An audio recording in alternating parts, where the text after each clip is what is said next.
And now I think there is the time to move on and to switch to the next session. And the next session concerns the policy influence of Alpine Space projects. So how to ensure that projects have a long-lasting effect, because only with a long-lasting effect they are a success for the Alpine Space program, I would say, and for the whole area.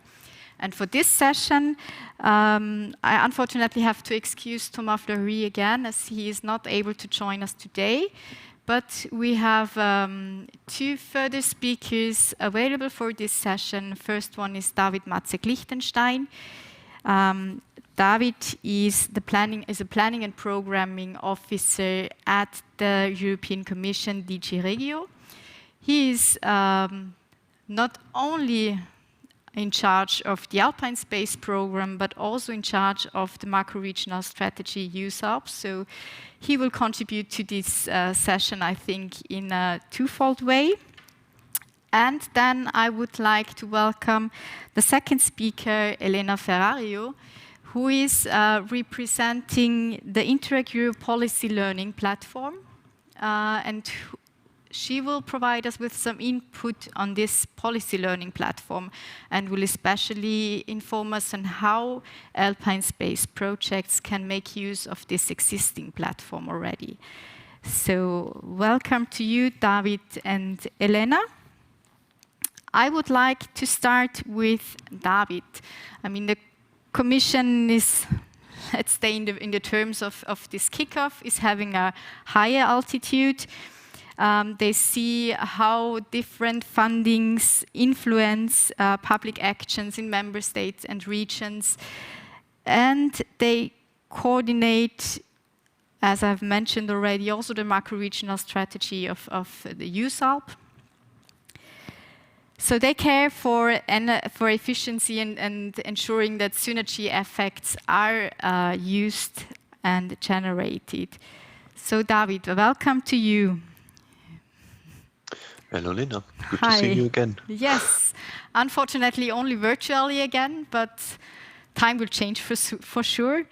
So David, the first question to you. How do you think that our projects in concrete or in general, the Interreg projects, can impact policies even though their financial funding is limited in comparison to different projects the Commission is usually handing to? I think DG Regio is a bit specific. The rest of the Commission handles somewhat smaller budgets, but I agree that most of the cohesion budgets are larger than the Interreg ones. However, we've heard in the past few sessions, not days, a day and a half, that the outcomes of a lot of the projects are quite tangible, and that they need to scale up in order to really develop the potential that they have. For this, you usually have different ways of operating.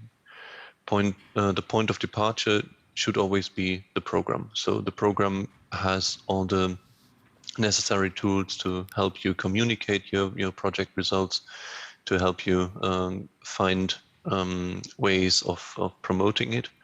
And the program also proposes projects to DG Regio that are extremely good for communicating the entire program. However, this is only one way. I think the second way that Lena already mentioned is the macro-regional strategy. The Commission is not officially a member or a coordinator, but helps the regions in implementing it. So it is owned by the regions. It is an initiative that really comes from the Alpine region and helps to gain traction both in the macro region and with the macro region in Brussels. I think the point of departure for all of you is the impact that you have in the region. And there I can only invite you to follow the actions of the strategy, to get in touch with the action group leaders. The contact details are on the websites, to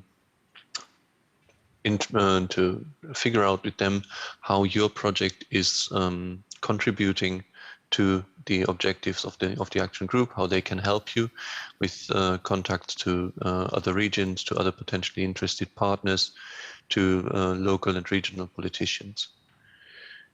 From the action groups, or in the action groups, me and my colleagues also observe and are there to help, and we can be a first contact in Brussels. It depends a little bit on the nature of your project. If you really go for an alpine impact, you can of course remain at that point and build your network from there. It's not that there's no predefined order of steps that you have to take, but it really depends on your results. However, if you want to go to the European level and impact policy there, or spread the good results that you have for use in other regions, there are different ways of entering that Brussels cosmos. One is your regions have representations in Brussels, and they would look for interesting achievements that they can promote. You can easily dig into their network, and they usually have good means to make their voices heard.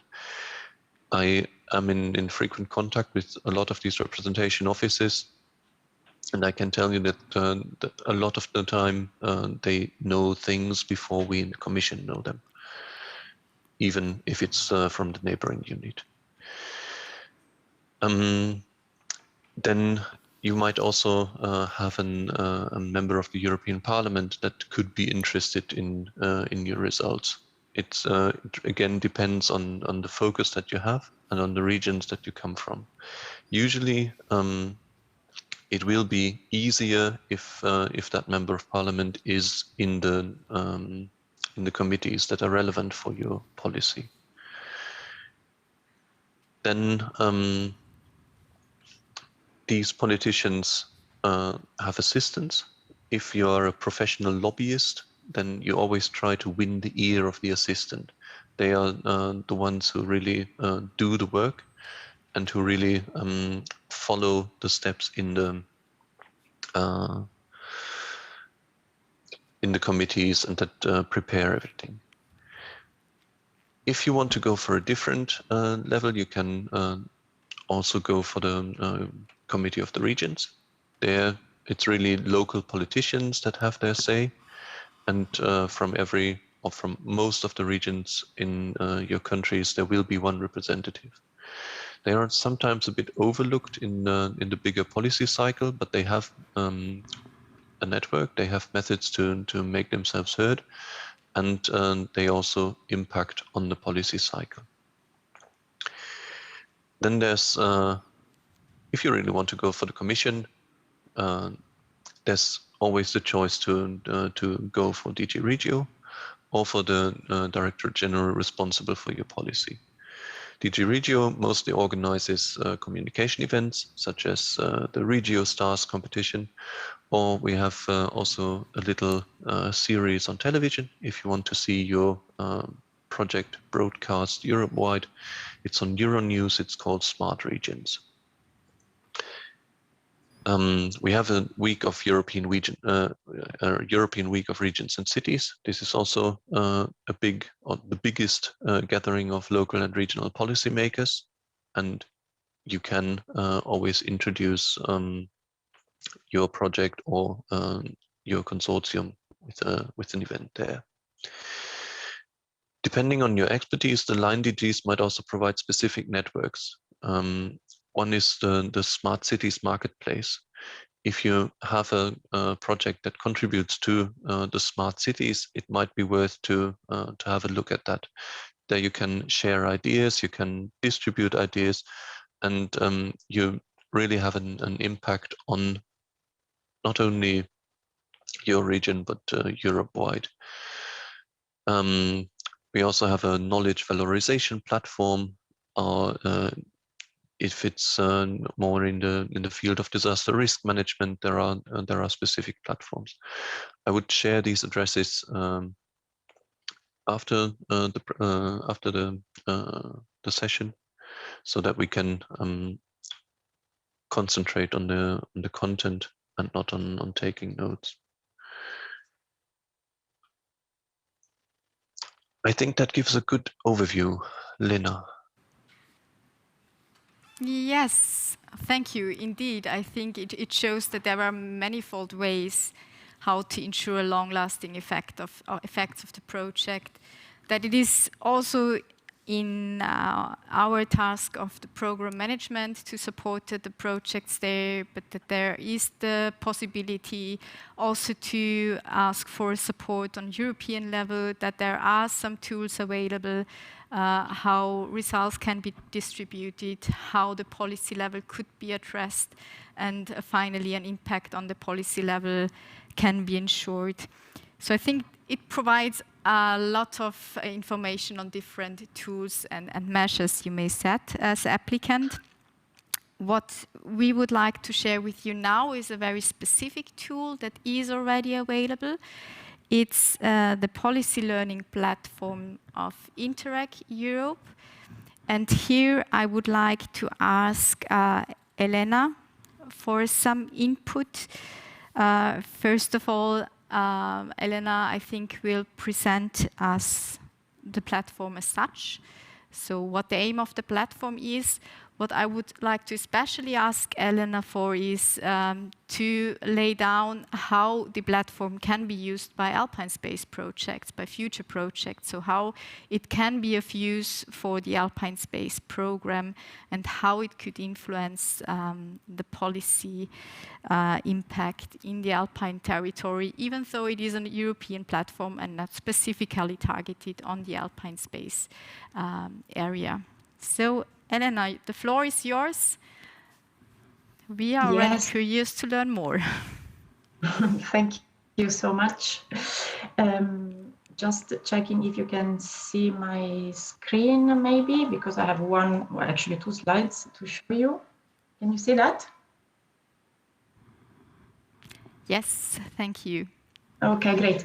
So first of all, good morning, everybody. And I really would like to thank the Alpine Space program for having given us the opportunity to present this feature of Interreg Europe here. I think it could be really useful also for your stakeholders and your beneficiaries. So thank you very much for that. Indeed, the policy learning platform has been set up exactly with the purpose of keeping the results of the projects alive after, let's say, the end of the funding phase. The program thought that this was really its own responsibility to accomplish this mission, let's say. And we started with, of course, the community of Interreg Europe projects, but then in time, we expanded our action to reach out to any organization interested in regional development across Europe. So no matter if you are a project partner of Alpine Space or of any other Interreg area or even beyond Interreg in Europe, you can always benefit from the activities and actions of the policy learning platform to ensure, first of all, the visibility of your project's results and also the sustainability of your project's results. So the idea of the policy learning platform is to, of course, align with the main objective of Interreg Europe, which is at the end of the day to deliver better policies. And the policy learning platform is the way we do that by ensuring continuous learning and continuous sharing of information with practitioners of regional development policies across Europe. So basically, we have a team of experts that work every day, daily, fully dedicated to matching the needs of organizations sharing similar challenges across Europe with the experiences of others in order to really create shortcuts and create linkages and synergies across Europe. So how do we do that? we have tried to, well, I have tried actually to show somehow with a nice symbol the work of the policy learning platform. This is PLP on the slide that you see on the screen. That shows, like in a Blender type of system, how the policy learning platform takes stock of all the knowledge, of the experience of the projects around Europe, all the good practices coming from everywhere, and makes something even better out of it by mixing the results in to make a nice and tasty cake, like giving added value to the single ingredients. And how do we do that? We have a number of actions in order to do that. First of all, I would like to mention the Knowledge Hub, which is somehow the place on our platform where we publish written materials. And on the slide, well, I have chosen today to talk to you about the policy briefs. The policy briefs are addressed to decision makers. So at local, at regional, at national level, we address our policy briefs to those that at the end of the day have the responsibility to take decisions, design policies, implement those policies. And we provide them with these policy briefs in order for them to take inspiration from the results of the projects that are featured in those policy briefs. So how to be featured in those policy briefs? Very simple. You upload your good practices, your project results on our good practice database, also available, of course, on the website of Interreg Europe under the Policy Learning Platform. And this good practice database is really the place where all this knowledge is stored, and it's the place where our experts analyze these projects results and make sure to find the best out of it and to give them make them available in, for instance, these policy briefs. So you have plenty of good examples in there already. And the platform, we have started working back in 2016, about let's say 2017, because the start was a bit slow, but now we are really on a very nice cruise speed. And you can basically find good practices that include all this programming period, past programming period, but also there is continuity. So the platform will exist, of course, also for the 21 and 27 period. So you can always access it and always upload your past good practices or those that will come in the future. We also have a number of ways in which we allow networking for practitioners of regional development through the platform, organizing events, now mainly online, of course, but also physical events, webinars, workshops. And in these events, the aim is always to feature results of projects, things that have proven successful in single territories and can be of inspiration to others. So this is the way we ensure visibility of your results. This is the way we ensure even continuity of your project results beyond the activities of each single project. I put one example on the slide, something that is coming up in the next weeks. It's a trilogy of webinars dedicated to e-mobility, for instance. We have one webinar per week for 3 weeks, consecutive weeks. And this is the place where we really feature the best results of some Interreg Europe projects, but not only Interreg Europe. And this is the beauty of it, is really that we go beyond Interreg Europe as such. And finally, maybe one word of the expert support services. These are really somehow the golden service of the policy learning platform, if I can say that.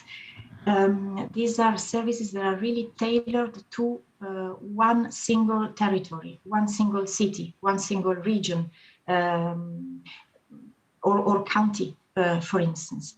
And this is the way we believe by experience that we can ensure policy impact. Peer reviews, matchmakings are very intense working moments where we bring together around the table the right people that can listen to what you have to say, that listen to the state of the art that your project has brought, that listen to how your project results can really benefit their territories, the territories where they have legitimacy to make policies on. If you want to have a real policy impact on the ground, complementary to what David had said, which of course is extremely valuable because impacting, of course, the European sphere is extremely important. But I would like also to add that impacting the local sphere is also very important. And this is the way we work. If you want to ensure policy impact, you need to have the right stakeholders on board. They have to be on board with you. They have to know about the existence of your proven successful results, and we work together with you. We help you creating opportunities to make your project results visible also at local level. I think this is it. I'm always, of course, available to answer any question, and also in the coming days, do not hesitate to contact me or my colleagues at the Policy Learning, because we will be, of course, always very happy to give you more details to discover the world of the platform. Thank you very much.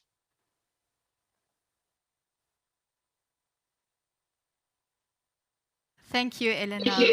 So not only for your availability today, but also for your availability in the upcoming weeks and months if applicants may address you on the one or other question they have or on the one or other idea they would like to share. So what we have learned now is that this tool can first also be a kind of inspiration, I would say. So to ensure that the wheel is not reinvented twice or three times in Europe. And secondly, to ensure that the results are somewhere made available to a greater public. So I think that this manifold approach of the tool is quite interesting and should be reflected by the applicants. So thanks a lot for this valuable input. What you may like to know now too is also how to consider this in setting a proper application and so on. So what we expect from the applicants is that they are reflecting already in the drafting of the project proposal how they could ensure a long-lasting effect. And we especially consider it as very relevant, as it was already stated by David, to involve the right target groups, to ensure that you already have from the beginning on a network that will support you in the transportation of results then later on. So here, we simply invite you to also check then the results of today's kickoff, where we will share the presentation of Elena and where you will find the details that David was announcing, so the links that he could share with you on this topic. There is one question I would like to address David, because he's not only, as we have already heard, responsible or person in charge of the Alpine Space program in the DG Regio, but also supporting the macro-regional strategy EUSALP. And David, would it be fine for you to share with us perhaps also the thematical focus of the EUSALP in the upcoming year, as this might be of specific relevance also for the applicants or the participants now, so to learn a little bit more what the focus of the upcoming chairmanship of the EUSALP will be, and how they could reflect and consider this in setting up a good application and a good project proposal. David, may I ask for your input on that? Of course you may. All right. So I'm not a representative of the upcoming Italian presidency. That's one thing you have to keep in mind. However, we are in close contact with the regions of South Tyrol and Trento to see what they have in mind for the strategy. The strategy develops, of course, in all 9 action groups. So there is not no one single issue that drives all the work in the strategy. However, the Italian presidency has announced that there will be one overarching topic that really defines their work in 2022, and that is the reaction of the region to climate change. So we have heard yesterday that the first task of the region will be to mitigate climate change, to learn to deal with it, and then in the second step to reduce the carbon footprint of one of the most developed regions in Europe. However, this is the most important objective of the strategy for 2022, and I guess it will also be with us for the following years. But as more and more regions in Europe are entering into a tight lockdown again, and it is one of the sad reasons why we didn't meet in Salzburg altogether. I think that the COVID recovery will be one of the topics that will be with the strategy for quite some longer time. Climate change is, of course, one of the topics that keeps the whole world active at the moment, and it is our task to find out how we, as an Alpine strategy, can contribute and can really make a difference in that field. It's not about changing the world; it's about changing our ways of working. It's about looking at what we do. I've heard yesterday some excellent presentations on how the building sector in the Alpine area can contribute. The Action Group 2 is very active together with the Action Groups 4 and 9 to reduce emissions in transport. It's there are really a lot of ways how we can contribute to this, and a lot of different actions coming from different angles of the strategy. So I can only encourage you to get in touch with the action groups and to see how you can contribute with your project to this saving the world goal. Yeah, thank you, David, for this insight into the 2022 focus of the EUSALP.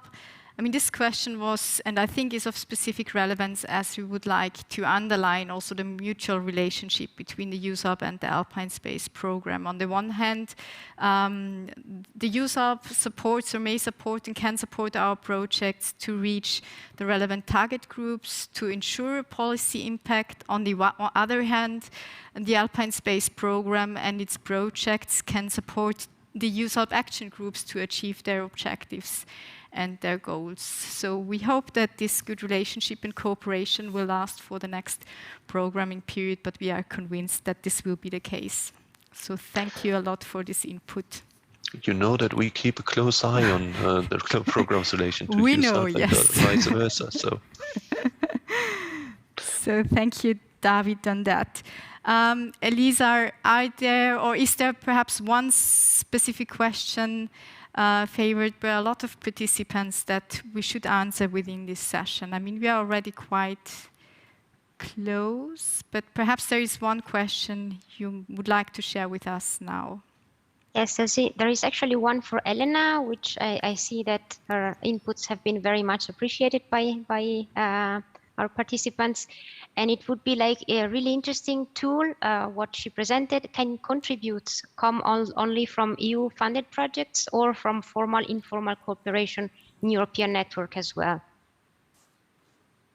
So there is no boundary. So any practice, we call them practice actually. So any action that you consider valuable and that has proven successful can be part of our database of good practices. So beyond the project funding, EU funding completely.